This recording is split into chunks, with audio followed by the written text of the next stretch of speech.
Сәлеметсіздер ме? Біз алдыңғы 7-ші дәрістің жалғасын жалғастырамыз. Яғни басқа да шығындар, мысалы үстеме әкімшілік, көлік және қойма шығындары, материалдар мен ресурстардың құны. Шоғырландырылған сметада келесі негізгі компоненттер анықталады. Бірінші, нысандар құрылысының сметалық құны. Құрылыс алаңының немесе сызықтық нысандардың бөліну жолағының шекарасында орналасқан нысандарды қамтиды. Жобалау құжаттамасында сипаттаған барлық құрылыс жұмыстарын қамтиды. Екінші, ұйымдастыру және құрылыстағы яғни басқару шығындары, әкімшілік шығындарды, құрылыс ұйымның жұмыс істеуін қамтамасыз ету шығындарын және қадағалауды қоса алғанда жобаны жалпы басқарумен байланысты барлық шығындарды қамтиды. Үшінші, күрделі құрылыс жұмыстарының шығындары.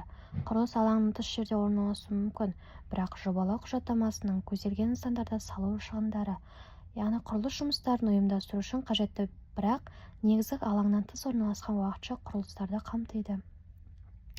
Төртінші, коммуналдық шығындарды, яғни сметаға құрылыс алаңымен тікелей байланысты коммуналдық желілерінің шығындары, соның ішінде құбырларды, кабельдерді орнату және басқа да коммуналдық жұмыстар кіреді. Бесінші, болжамды пайда. Мердігерге алынуы күтілетін пайда кіреді, немесе оны құрылыстың жалпы шығындарын пайызы ретінде анықтауға болады. Болжамды пайда белгіленген стандарттарға сәйкес анықталады және әдетте сметалық құжаттаманың соңында қосылады. Алтыншы, жоба шығындары. Сметаға сондай жобалау жұмыстарының ықтимал шығындары мен құрылыс жобасын іске асыру кезінде туындауы мүмкін басқа да шығындар түрлері кіреді. Осылайша шоғырландырылған шығындар сметасы, яғни бірінші, нысан құрылыс жобасымен байланысты барлық шығындардың, соның ішінде еңбек, жабдық және ұйымдастыру шығындарының, сондай-ақ тек негізгі нысандарға ғана емес, сонымен қатар инфрақұрылымды қамтамасыз ету үшін қосу үшін қажетті жұмыстарға да толық қаржылық көрінісін білдіреді. Шоғырландырылған шығындар сметасы келесі негізгі элементтерді қамтиды. Жеке нысандардың сметасы және есептеулердің жалпы сомалары, құрылыс жобасының нақты бөліктері үшін әзірленген әрбір нысан сметасы бойынша жергілікті және нысан шығындар сметасы жалпы сомаларды қамтиды. Әрбір нысан сметасы немесе нысанның шығындар сметасы шоғырландырылған сметаға әрбір нақты нысан немесе оның бөлігі үшін құрылыстың толық құнын көрсететін жоба ретінде енгізіледі. Екінші, шығындар түрлері бойынша шығындар сметасы бойынша жалпы сомалар. Нысан сметасында көрсетілмеген шығындар түрлері бойынша шығындарды есептеулерді қамтиды. Мысалы, құрылысты ұйымдастыру, жобаны басқару. Негізгі нысандарға кірмейтін уақытша құрылымдар мен басқа да қосымша нысандар. Келесі суретте көрсетілген. Яғни бұл суретте көрсетілгендей бұл шығындар түрлері де бөлек жолдар ретінде қосылады. Яғни олардың құнын көрсетеді. Негізгі шығындар сметасында қамтылған барлық қосымша шығындардың нақты шолуын жасауға мүмкіндік береді. Осылайша шоғырландырылған шығындар сметасы құрылыс құнының толық деңгейінің көрінісін береді. Шығындар сметасы құжаттамасының барлық деңгейлерінің ақпарат жинайды. Құрылыстың барлық аспектілері бойынша есептеулердің дәлдігі мен толықтығын қамтамасыз етуге көмектеседі. Шоғырландырылған шығындар сметасында қаражат бөлігі, яғни келесі бөліктер мен шығындар арасында бөлінеді. Бірінші бөлім жобалау, екінші бөлім құрылыс, үшінші бөлім инженерлік қызметтер.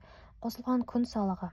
Яғни қосылған құн салығы бұл жерде шоғырландырылған құрылыс құны сметасы, екінші бөлімде қаражат келесі тарауларда арасында бөлінеді.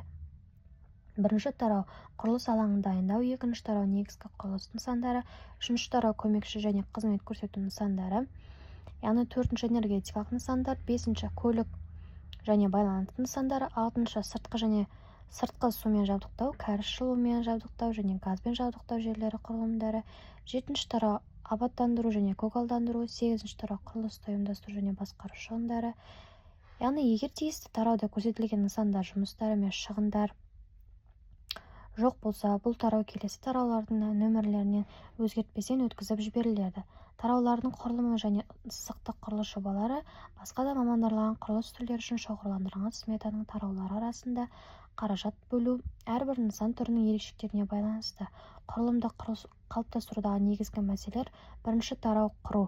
Сызықтық құрылыс жобалары басқа да мамандандырылған нысандар, мысалы инфрақұрылым нысандары, көпірлер, жолдар, туннельдер және тағы басқалар үшін тарау құрылымы осы нысандардың бірегей сипаттамаларын, соның ішінде техникалық ерекшеліктерін, орналасқан жерін және жұмысты бөлуді көрсету керек.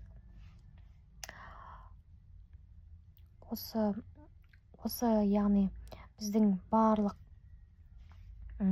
тараудың, яғни бұл шоғырландырылған шығындар сметасының қаражат, яғни келесі бөліктерде шығындардың арасында осылай бөлініп отырады.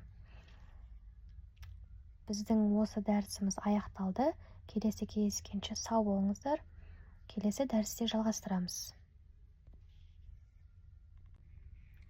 Сәлеметсіздер ме, құрметті оқырмандар? Біз келесі дәрісімізді жалғастырамыз. Яғни екінші дәріс жоспарын жалғастырамыз. Негізгі ерекшеліктер, есептеу әдістері. Негізгі әдіс ресурстық әдіс. Ресурстарды тұтыну қарқыны мен ағымдағы бағаларға негізделген бірақ базалық индекс әдісінде қолдануға болады. Баға құрылымы болжамды құн, тікелей шығындардың, жалпы шығындардың және болжамды пайдадан тұрады. Яғни осы формула бойынша дөңгелектеу әдісі, яғни бұл жобаға тән сметаға жалпы мәндер 3 ондық таңбаға дейін 1000 теңгемен, ал жиынтық сметаларды 3 ондық таңбаға дейін миллион теңгемен дөңгелектенеді. Баға мониторингі. Бірыңғай мемлекеттік электронды банктің деректері және Қазақстан Республикасының аймақтары бойынша ағымдағы баға мониторингіні пайдаланады. Қауіпсіздік сұрақтары, жобалық сметаларды жасау принциптері, жобалық сметалар дайындау негізгі кезеңдері, жобалық сметаларға бастапқы деректерді жинау, жиілікті сметаларды жасау, шығындарды топтастыру, жалпы соманы есептеу, күтілмеген шығындарды есепке алу, жобалық сметаларды дайындау. Ұсынылған әдебиеттер көрсетілген. Назар аударып тыңдағандарыңызға рахмет. Біздің 7-ші дәрісіміз толықтай аяқталды. Сау болыңыздар.